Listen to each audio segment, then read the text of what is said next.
ایک صحابی ہیں ابو دجانہ. کون ابو دجانہ؟ السابقون الاولون من المہاجرین والانصار، اس میں پہلی صف کے صحابہ. کون ابو دجانہ؟ جب آپ حج پر گئے تو اپنی جگہ مدینے کا امیر ابو دجانہ کو بنایا. ابو دجانہ حج میں شریک نہیں ہوئے کہ آپ نے اپنی جگہ ان کو اپنا نائب بنا کے وہاں کھڑا فرمایا ابو دجانہ میری جگہ پر مدینے کا امیر ہے. یہ وہ ابو دجانہ ہیں. کون ابو دجانہ؟ جو جنگ بدر سے لے کر آخری حج تک ہر سفر میں شریک ہیں، ہر سفر میں شریک ہیں. ان کی ایک بات میں بتانا چاہتا ہوں، پہلے تھوڑی سی ان کی ہسٹری بتانا چاہتا ہوں. کون ابو دجانہ؟ احد کی جنگ میں آپ نے تلوار اٹھائی، کہ اس تلوار کو کون لے گا؟ کئی صحابہ کھڑے ہو گئے. آپ نے کہا اس تلوار کا حق کون ادا کرے گا؟ سارے بیٹھ گئے. 3 آدمی کھڑے رہے، ایک زبیر بن عوام، ایک عمر بن خطاب، ایک ابو دجانہ.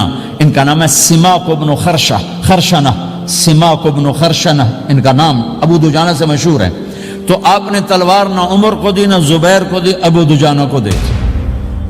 تو عمر رضی اللہ عنہ نے تو محسوس نہیں کیا، حضرت زبیر نے محسوس کیا کہ اس کو کیوں دی، مجھے کیوں نہیں دی؟ میں مہاجرین میں سے ہوں، میں پھوپھی کا بیٹا ہوں، میں اس سے دلیری میں کم نہیں ہوں. بلکہ حضرت زبیر کی دلیری کی تو دھاک تھی، جدھر سلوار چلتی تھی کاٹتی چلی جاتی تھی. کہنے کہ میں دیکھوں گا یہ کیا کرتا ہے. تو ابو دجانہ کے پیچھے پیچھے زبیر ہو لیے. تو ابو دجانہ نے جو حملہ کیا تو 3000 کا لشکر تھا، اس کو چیر کے پار نکل گیا، پورے لشکر کو کاٹ کے پار نکل گیا. اور آگے عورتیں کھڑی تھیں جو مکے کے لشکر کو تیار کر رہی تھیں. نحن بنات طارقی نمشی علی النمارقی مشی القتل بوارقی المسک فی المخالقی المسک فی المفارقی والدر فی المخالقی ان تقبلوا نعانقی وتدبروا نفارقی فراق غیر وامقی. یہ گانا گا رہی تھی اور ان کو تیار کر رہی تھیں. تو جب ابو دجانہ کی تلوار نظر آئی تو سب بھاگی. ہندا پکڑی گئی تو آپ نے یوں اپنی تلوار ہندا کے سر پر رکھی، انہیں چیخ ماری، تلوار ہٹا لی. تو زبیر پیچھے پیچھے کہ یہ کیا کیا ہے؟ جنگ میں اگر کوئی عورت حصہ لے اسے مارنا جائز ہے، ویسے جائز نہیں ہے. عورت کو، بچے کو، بوڑھے کو ہاتھ لگانا جائز نہیں ہے. تو انہوں نے کہا تلوار کیوں نہیں چلائی؟ کہا میرے محبوب کی تلوار ہے، عورت کے خون سے رنگین کر کے اس کی شان نہیں گھٹانا چاہتا، یہ میرے نبی کی تلوار.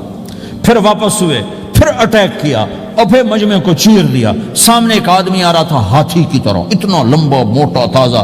تو زبیر کہنے لگے میرے جی میں آیا کبھی اس کی ٹکر ہونا پھر میں دیکھوں ابو دجانہ کیا چیز ہے. تو اللہ کا کرنا ایسا ہوا ابو دجانہ دونوں آمنے سامنے ہو گئے. تو وہ ایسے شاہ سوار تھے کہ دونوں طرف کے لشکر ذرا تھم گئے اور وہ دونوں بھڑ گئے. ابو دجانہ کے اپنے جوہر، اس پہلوان کے اپنے جوہر، غبار اٹھا، مٹی اٹھی، اور اس کی اپنی طاقت، ان کی اپنی طاقت، انہوں نے ابو دجانہ کو اس نے زخمی کر دیا. ابو دجانہ نے جو جوش میں آ کے ماری تلوار، اس کو لگی یہاں تو اتنی طاقت سے لگی کہ اس کے نیچے اتر کر 2 ٹکڑوں میں تقسیم کر دی. ماری تو ایک حصہ ادھر، ایک حصہ. پھر یوں دیکھا اور اپنے چہرے سے لوہے کی ٹوپی اتاری. کما ترا انا ابو دجانہ، کیا دیکھ رہے ہو؟ میں ہوں ابو دجانہ. تلوار صحیح لی ہے میں نے، غلط نہیں لی. یہ ابو دجانہ ہیں. اور جب شکست ہو گئی احد کی جنگ میں اور پھر 10-12 آدمی نے آپ کو گھیرے میں لیا ہوا تھا، ان میں ایک ابو بکر تھے، عمر تھے، علی تھے، طلحہ تھے، زبیر تھے، سعد بن ابی وقاص تھے، اور سہل بن حنیف تھے، عبادہ قتادہ بن نعمان تھے، اور ابو دجانہ تھے رضی اللہ تعالی عنہم. ان میں سے ایک ابو دجانہ بھی تھے. اور یمامہ کی جنگ میں ابو دجانہ شہید ہوئے. یمامہ کی جنگ میں شہید ہوئے. یہ ابو دجانہ کی تھوڑی سی سیرت آپ کے سامنے آئی ہے. اس کے بعد اب آپ ان کے قول کو سنو تاکہ اس کا وزن آپ کے سامنے آئے.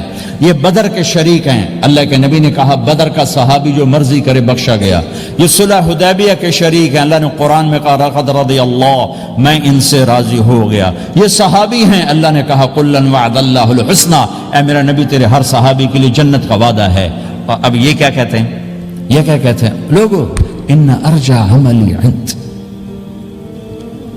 لوگو میرے پاس ابو دجانہ میرے پاس بخشش کا سب سے بڑا عمل جانتے ہو کیا ہے؟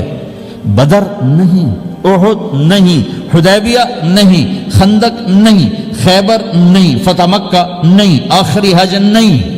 کیا ہے؟ کیا ہے؟ لوگو ان ارجع عملی عندی، میرے پاس آخرت میں بخشش کا سب سے بڑا عمل بس ایک ہے کہ ما آذیت احدا بلسانی، میں نے اپنی زبان سے کبھی کسی کو دکھ نہیں پہنچایا. ولا اجد فی قلبی غلا لاحد، اور میرے دل میں کسی کے لیے بغض کوئی نہیں ہے، بس یہ میری بخشش کا عمل ہے.